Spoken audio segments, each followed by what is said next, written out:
নমস্কাৰ বন্ধুসকল, আমি আজি বিহুৰ দিনাখন পৰম্পৰা ৰক্ষা কৰি মোৰ দুই ছোৱালীয়ে মোৰ পৰা আশীৰ্বাদ বিচাৰিছে। মই তেওঁলোকক আশীৰ্বাদ দিছোঁ, ভগৱানে তেওঁলোকক কুশলে ৰাখক। একোখনকৈ বিহুৱান মোক অৰ্পণ কৰি এই আশীৰ্বাদ লোৱাটো আমাৰ এই অঞ্চলৰ এটা পৰম্পৰা। গৰু বিহুৰ দিনাই আমি এই পৰম্পৰা ৰক্ষা কৰোঁ। আৰু আমি কনিষ্ঠসকলে জ্যেষ্ঠসকলৰ পৰা এই বিহুৰ দিনাখনে আমি আশীৰ্বাদ বিচাৰোঁ। আৰু একেই আশীৰ্বাদ লোৱাৰ উদ্দেশ্যে মোৰ মূল ঘৰলৈ আমি তিনিওগৰাকী যাত্ৰা কৰিলোঁ। মোৰ ডাঙৰ ককাইদেউ আৰু ডাঙৰ ককাইদেউৰ পৰিয়ালে য'ত বাস কৰে আমি তালৈকে ৰাওনা হৈছোঁ, তেওঁলোকক একোখনকৈ বিহুৱান দিয়াৰ উদ্দেশ্যে আৰু আশীৰ্বাদ লোৱাৰ উদ্দেশ্যে। আমি আমাৰ স্কুটাৰখনৰে আমি এই যাত্ৰা আৰম্ভ কৰিলোঁ। আৰু আমি গৈ গৈ আমাৰ মূল ঘৰ পালোঁ। ইয়াতে মোৰ স্বৰ্গীয় পিতৃদেৱতা আৰু মাতৃদেৱীৰ চৰণ স্পৰ্শ কৰাৰ উদ্দেশ্যে ফটোত এখনি বিহুৱান দিলোঁ। আৰু মোৰ প্ৰয়াত ডাঙৰ ককাইদেউ প্ৰতিচ্ছবি ইয়াত ৰখা হয়। আমি আটাইকেইজন ককাই ভাইয়ে ইয়ালৈ আহি তেওঁলোকক বিহু তিথি আমি আশীৰ্বাদ বিচাৰোঁ, প্ৰণাম কৰোঁ।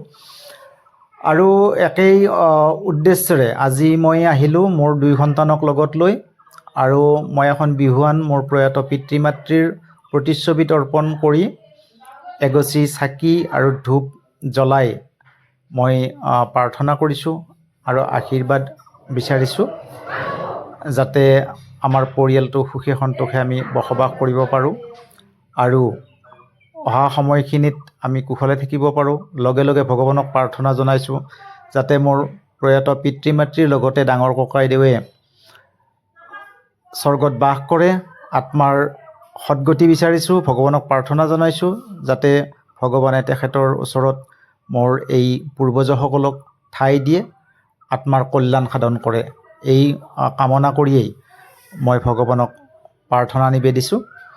আৰু লগে লগে মোৰ দুই সন্তানেও প্ৰয়াত পিতৃ মাতৃ আৰু ককাইদেউৰ প্ৰতিচ্ছবিত তেওঁলোকেও চাকি জ্বলাই প্ৰাৰ্থনা কৰিছে ভগৱানৰ ওচৰত।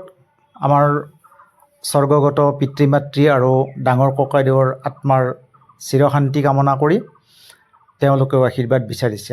এয়া মোৰ ডাঙৰ ককাইদেউ জীৱিত অৱস্থাত থকা ডাঙৰ ককাইদেউৰ পৰা মই আশীৰ্বাদ বিচাৰিছোঁ, এখন বিহুৱান প্ৰদান কৰিছোঁ।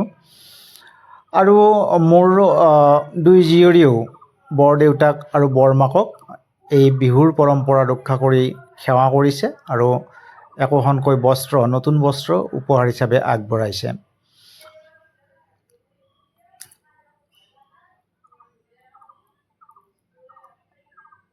এইজনী হৈছে মোৰ ভতিজা ল'ৰাৰ ছোৱালী, মোৰ নাতিনী হয়। আৰু তাইকো এখনি বস্ত্ৰ আমি প্ৰদান কৰিলোঁ, তেওঁৰ কল্যাণ কামনা কৰিছোঁ ভগৱানৰ ওচৰত। এইজন মোৰ ডাঙৰ মাজু ককাইদেউ আমাৰ ঘৰলৈ আহিছিলে বিহুৰ শুভেচ্ছা দিয়াৰ কাৰণে। তেখেতকো এখন বিহুৱান দিলোঁ আৰু তেখেতৰ পৰা দুই জীয়ৰীয়ে